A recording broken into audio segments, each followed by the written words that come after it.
ಬಂಧುಗಳೇ ನಮಸ್ಕಾರ, ಹೇಗಿದ್ರೆ ನೀವೆಲ್ಲರೂ? ನಾನು ಸುಬ್ರಹ್ಮಣ್ಯ ಎಸ್ ಹಂಡಿಗೆ. ಬಂಧುಗಳೇ, ರಾಜ್ಯದ ಒಂದು ಪ್ರಕರಣ ಅಂತಾರಾಷ್ಟ್ರೀಯ ಮಟ್ಟದಲ್ಲಿ ವಿಪರೀತ ಸುದ್ದಿಯಾಗಿತ್ತು, ಚರ್ಚೆಗೆ ಗ್ರಾಸವಾಗಿತ್ತು. ಯಾವ ರೀತಿಯಾಗಿ ಸುದ್ದಿಯಾಗಿತ್ತು ಅಂದರೆ, ಭಾರತ ಪ್ರವಾಸಿಗರಿಗೆ ಸೇಫ್ ಅಲ್ಲ ಎನ್ನುವಂಥ ರೀತಿಯಲ್ಲಿ ಕರ್ನಾಟಕದ ಒಂದು ಪ್ರಸಿದ್ಧ ಪ್ರವಾಸಿ ತಾಣಕ್ಕೆ ಜನ ಬರೋದಕ್ಕೆ ಭಯಪಡುವಂಥ ಪರಿಸ್ಥಿತಿ ಕೂಡ ನಿರ್ಮಾಣ ಆಗಿತ್ತು. ಅದಕ್ಕೆ ಕಾರಣ ಏನಪ್ಪ ಅಂದರೆ, 1 ವರ್ಷದ ಹಿಂದೆ ನಡೆದಂಥ ರಾಕ್ಷಸಿ ಕೃತ್ಯ ಅಥವಾ ಕ್ರೂರ ಕೃತ್ಯ. ಅಲ್ಲಿ ಏನಾಗಿತ್ತು ಅಂದರೆ, ವಿದೇಶಿ ಮಹಿಳೆಯೊಬ್ಬರು, ಅಂದರೆ ಇಸ್ರೇಲ್ ಮೂಲದ ಮಹಿಳೆಯೊಬ್ಬರು, ಹಾಗೆ ಅವರ ಜೊತೆಗೆ ಇದ್ದಂಥ ಹೋಮ್ ಸ್ಟೇ ಒಡತಿ, ಅವರಿಬ್ಬರ ಮೇಲೂ ಕೂಡ ರಾಕ್ಷಸರು ಸಾಮೂಹಿಕವಾಗಿ ಎರಗಿ ಬಿಟ್ಟಿದ್ರು. ಅಂದರೆ ಅರ್ಥ ಮಾಡ್ಕೊಳ್ತೀರಿ ಅಂದ್ಕೋತೀನಿ. ಅದೇ ರೀತಿಯಾಗಿ ಮತ್ತೋರ್ವ ವ್ಯಕ್ತಿಯನ್ನ ಕಾಲುವೆಗೆ ತಳ್ಳಿ ಕೊಂದೇ ಬಿಟ್ಟಿದ್ರು. ಒಟ್ಟಾರೆಯಾಗಿ 5 ಮಂದಿ ಇದ್ರಲ್ಲ, ಆ 5 ಮಂದಿಯಲ್ಲಿ ಒಬ್ಬನನ್ನ ಕೊಂದು 2 ಮಹಿಳೆಯರ ಮೇಲೆ ಸಾಮೂಹಿಕವಾಗಿ ಎರಗಿ ಬಿಟ್ಟಿದ್ರು. ವಿಪರೀತ ಸುದ್ದಿಯಾಗಿತ್ತು ಇದು. ಅಂತಿಮವಾಗಿ ಈ ಪ್ರಕರಣಕ್ಕೆ ಸಂಬಂಧಪಟ್ಟ ಹಾಗೆ 3 ಅಪರಾಧಿಗಳಿಗೆ ಮರಣ ದಂಡನೆ ಶಿಕ್ಷೆಯನ್ನ ವಿಧಿಸಲಾಗಿದೆ.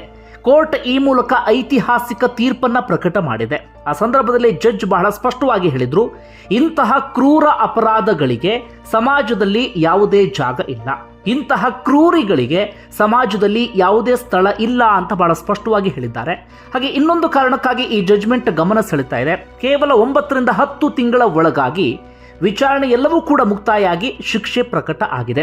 ಇದೇ ಸಂದರ್ಭದಲ್ಲಿ ಒಂದಷ್ಟು ಮಂದಿ ಸಾರ್ವಜನಿಕರ ಆಗ್ರಹ ಏನಪ್ಪಾ ಅಂದ್ರೆ, ಈ ಆರೋಪಿಗಳ ಸ್ಥಾನದಲ್ಲಿ ಪ್ರಭಾವಿಗಳು ಇದ್ದಂಥ ಸಂದರ್ಭದಲ್ಲೂ ಕೂಡ ಹೀಗೆ ತ್ವರಿತಗತಿಯಲ್ಲಿ ವಿಚಾರಣೆ ನಡೀಲಿ, ಇದೇ ರೀತಿಯಾದಂಥ ತೀರ್ಪು ಬರಲಿ ಎನ್ನುವ ರೀತಿಯಲ್ಲೂ ಕೂಡ ಸಾರ್ವಜನಿಕರು ಹೇಳ್ತಿದ್ದಾರೆ.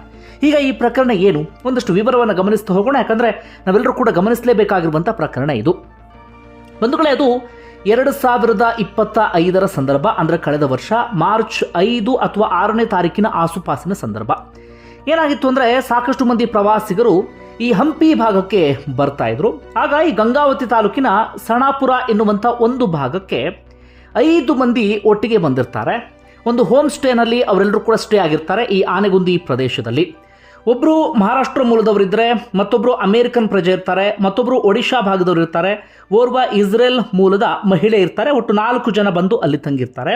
ಅವರ ಜೊತೆಗೆ ಹೋಮ್ ಸ್ಟೇ ಒಡತಿ ಇರ್ತಾರೆ, ಸ್ಥಳೀಯ ಹೋಮ್ ಸ್ಟೇ ಒಂದಿರುತ್ತೆ, ಅದರ ಒಡತಿ ಇರ್ತಾರೆ. ಆ ಹೋಮ್ ಸ್ಟೇ ಒಡತಿ ಏನು ಮಾಡ್ತಾರೆ ಅಂದರೆ, ಇವರೆಲ್ಲರನ್ನೂ ಕೂಡ ಕರ್ಕೊಂಡು ಈ ತುಂಗಾಭದ್ರಾ ಕಾಲುವೆ ಆ ಭಾಗದಲ್ಲಿ ಬರುತ್ತಲ್ಲ, ಅಲ್ಲಿ ಬೆಳದಿಂಗಳನ್ನು ನೋಡೋದಿಕ್ಕೆ ಅಂತ ಬರ್ತಾರೆ, ಅಥವಾ ಬೆಳದಿಂಗಳ ಸೌಂದರ್ಯವನ್ನು ಸವಿಯೋದಿಕ್ಕೆ ಅಂತ ಬರ್ತಾರೆ. ತುಂಬ ಜನ ಅಲ್ಲಿ ಪ್ರವಾಸಕ್ಕೆ ಬಂದಂಥವ್ರು ರಾತ್ರಿ ಬರ್ತಾರೆ. ಅದೇ ರೀತಿಯಾಗಿ ಕೂಡ ಇವರು ಮಧ್ಯರಾತ್ರಿಯ ಸಂದರ್ಭದಲ್ಲಿ ಬಂದಿದ್ದಾರೆ. ಅಲ್ಲಿ ಒಟ್ಟು 5 ಮಂದಿ ಆರಾಮಾಗಿ ಕೂತ್ಕೊಂಡು ಮ್ಯೂಸಿಕ್ ಅನ್ನ ಕೇಳ್ತಾ ಇದ್ರು. ಯಾವುದೇ ರೀತಿಯಲ್ಲೂ ಕೂಡ ಡಿಸ್ಟರ್ಬೆನ್ಸ್ ಇರಲಿಲ್ಲ. ತುಂಬ ಪ್ರವಾಸಿಗರು ಬಂದಾಗ ಹಾಗೆ ಮಾಡ್ತಾರೆ. ಅಲ್ಲಿ ತುಂಬ ಸುರಕ್ಷಿತ ಪ್ರದೇಶ ಎನ್ನುವಂಥ ರೀತಿಯಲ್ಲಿ ಅವರೆಲ್ಲರೂ ಕೂಡ ಆರಾಮಾಗಿರ್ತಾರೆ. ಹಾಗಿದ್ದಾಗಲೇ ಅಲ್ಲಿಗೆ 3 ಮಂದಿ ಎಂಟ್ರಿ ಆಗ್ತಾರೆ. ಆ ರಾಕ್ಷಸರು ಯಾರು ಅಂದರೆ, ಗಂಗಾವತಿ ಸಾಯಿನಗರದ ಮಲ್ಲೇಶ್ ಅಂತ ಒಬ್ಬ, ಹಂದಿ ಮಲ್ಲ ಅಂತ ಕರೀತಾರಂತೆ ಆತನನ್ನ, ಮತ್ತೊಬ್ಬ ಸಾಯಿ ಅಂತ, ಮತ್ತೊಬ್ಬ ಶರಣ ಬಸಪ್ಪ ಅಂತೇಳಿ, ಒಟ್ಟು 3 ಮಂದಿಯೂ ಕೂಡ ಅಲ್ಲಿಗೆ ಬರ್ತಾರೆ. ಬಂದಂಥವರು ಈ ಪ್ರವಾಸಿಗರ ಜೊತೆಗೆ ಕಿರಿಕನ್ನು ಶುರು ಮಾಡ್ಕೊಳ್ತಾರೆ. ಬರುವಂಥ ಸಂದರ್ಭದಲ್ಲಿ ಸಂಪೂರ್ಣವಾಗಿ ಮದ್ಯ ಸೇವನೆಯನ್ನು ಮಾಡಿ ಬಂದಿರ್ತಾರೆ. ಬಂದಂಥವರು ಪ್ರವಾಸಿಗರಿಂದ ದುಡ್ಡನ್ನು ಕೇಳೋದಕ್ಕೆ ಪ್ರಯತ್ನವನ್ನು ಪಡ್ತಾರೆ. ನಮಗೆ ದುಡ್ಡು ಕೊಡಿ, ಅಷ್ಟು ದುಡ್ಡು ಬೇಕು, ಇಷ್ಟು ದುಡ್ಡು ಬೇಕು ಅಂತ ಹೇಳಿ ಅವ್ರ ಜೊತೆಗೆ ಕಿರಿಕ್ ಮಾಡೋದಕ್ಕೆ ಪ್ರಯತ್ನವನ್ನು ಪಡ್ತಾರೆ.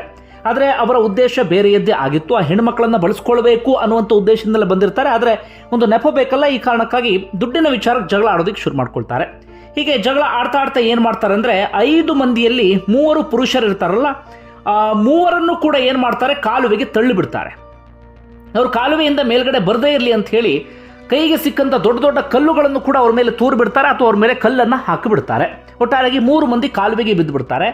ಇತ್ತ 2 ಮಹಿಳೆಯರು ಉಳ್ಕೊಳ್ತಾರಲ್ಲ, ಓರ್ವ ಇಸ್ರೇಲ್ ಮೂಲದ ಮಹಿಳೆ, ಹಾಗೆ ಇನ್ನೊಬ್ಬರು ಅಲ್ಲಿ ಸ್ಥಳೀಯ ಹೋಮ್ ಸ್ಟೇ ಮಾಲಕಿ, ಅಂದರೆ ನಮ್ಮ ಭಾರತವರೇ, 2 ಉಳ್ಕೊಳ್ತಾರಲ್ಲ, ಆ 2 ಮೇಲೂ ಕೂಡ ಸಾಮೂಹಿಕವಾಗಿ ಎರಗಿ ಬಿಡ್ತಾರೆ.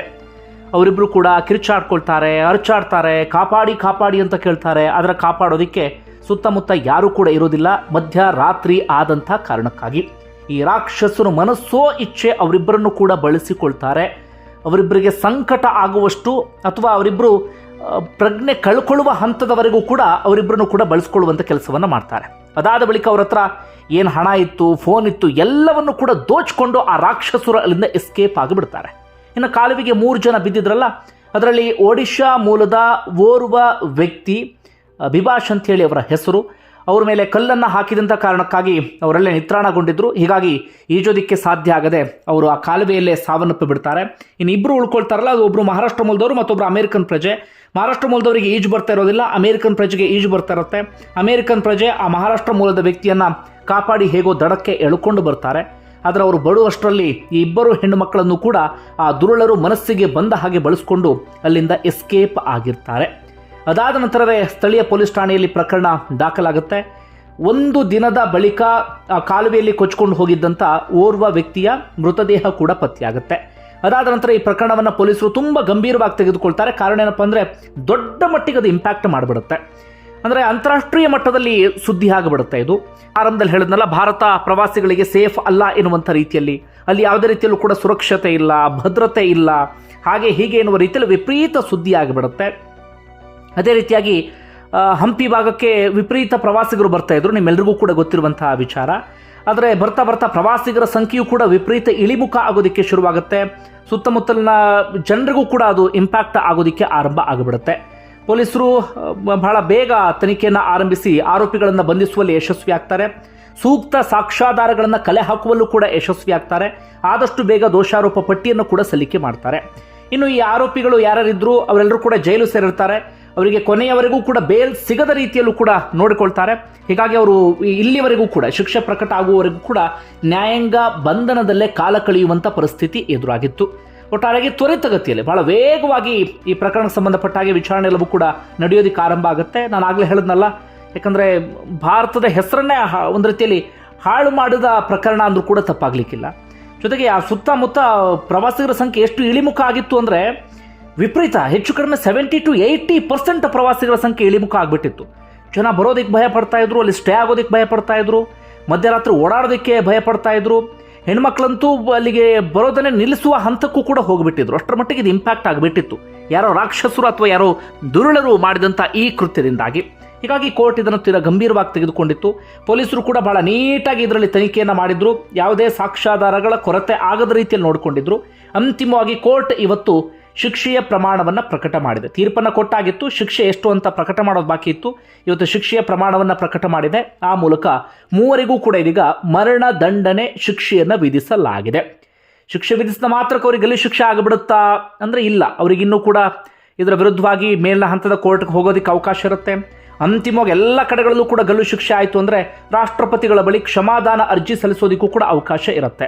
ಆದರೆ ಈ ದುರುಳರಿಗೆ ಈಗ ಪ್ರಕಟ ಆಗಿರುವಂಥ ಶಿಕ್ಷೆ ಕಾರ್ಯರೂಪಕ್ಕೆ ಬರಬೇಕು. ಯಾಕಂದರೆ ಇವರು ಮಾಡಿದಂಥ ಕೃತ್ಯ ಸಾಮಾನ್ಯವಾದಂಥ ಕೃತ್ಯ ಅಲ್ವೇ ಅಲ್ಲ. ಆ ಇಬ್ಬರು ಹೆಣ್ಮಕ್ಳ ಮೇಲೆ ಮನಸ್ಸಿಗೆ ಬಂದ ಹಾಗೆ ಎರಗಿ ಒಬ್ಬನನ್ನು ಕೊಂದು ಇನ್ನಿಬ್ಬರನ್ನ ಕಾಲುವೆಗೆ ತಳ್ಳಿ ತಮ್ಮ ಸ್ವಾರ್ಥಕ್ಕೆ, ತಮ್ಮ ಚಟಕ್ಕೆ ಇಡೀ ಆ ವ್ಯವಸ್ಥೆ ಅಥವಾ ಇಡೀ ಆ ಪರಿಸರವನ್ನೇ ಹಾಳು ಮಾಡುವಂಥ ಕೆಲಸವನ್ನು ಈ ದುರುಳರು ಮಾಡಿದರು. ಹೀಗಾಗಿ ಇವರಿಗೆ ಈ ಶಿಕ್ಷೆ ಏನು ಪ್ರಕಟ ಆಗಿದೆ ಇದು ಕಾರ್ಯರೂಪಕ್ಕೆ ಬರಬೇಕು. ಅವರು ಗಲ್ಲು ಶಿಕ್ಷೆಗೆ ಎಲ್ಲ ರೀತಿಯಲ್ಲೂ ಕೂಡ ಅರ್ಹರು ಅಂದರೂ ಕೂಡ ತಪ್ಪಾಗಲಿಕ್ಕಿಲ್ಲ. ಬಂಧುಗಳೇ, ನಿಮ್ಗೆ ಏನಿಸ್ತದೆ ಕಮೆಂಟ್ ಬಾಕ್ಸಲ್ಲಿ ಮೆನ್ಷನ್ ಮಾಡಿ. ಧನ್ಯವಾದ ವಿಡಿಯೋ ನೋಡಿದ್ದಕ್ಕಾಗಿ.